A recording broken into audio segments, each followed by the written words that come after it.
Hey everyone! Welcome back to the channel. If you're an adult with ADHD like me, you know how challenging staying organized can be.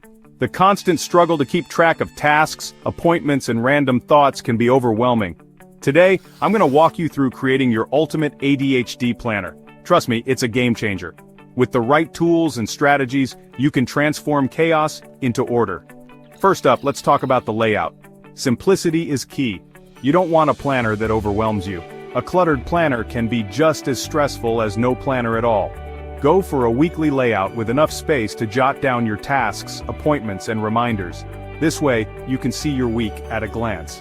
Keep it clean and uncluttered. Next, prioritize your tasks. Use a 3-tier system: high, medium, and low priority. This helps you focus on what's most important and ensures nothing slips through the cracks.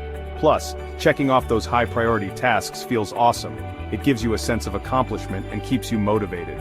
Now, a crucial part of any ADHD planner: timers. Incorporate timed sessions into your daily schedule.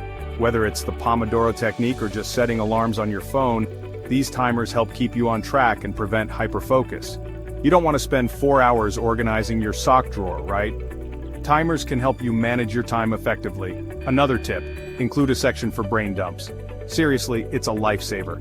Every time a random thought or idea pops into your head, just jot it down. This way it's out of your mind but not forgotten. You can always come back to it later. Also, don't forget about self-care. Create a self-care checklist and make it a part of your daily routine. This could include things like taking a walk, meditating, or even just drinking enough water. Remember, a healthy mind is a productive mind. Now let's talk about visuals. Use colors. Color coding can help you quickly identify different types of tasks and appointments. Make it fun and visually appealing, but don't go overboard. Too many colors can be distracting. Finally, review and reflect. Set aside time at the end of each week to review what you've accomplished and what needs more attention. Reflect on what worked and what didn't. It's all about continuous improvement, and there you have it, your ultimate ADHD planner. Remember, it's all about finding what works best for you and sticking with it.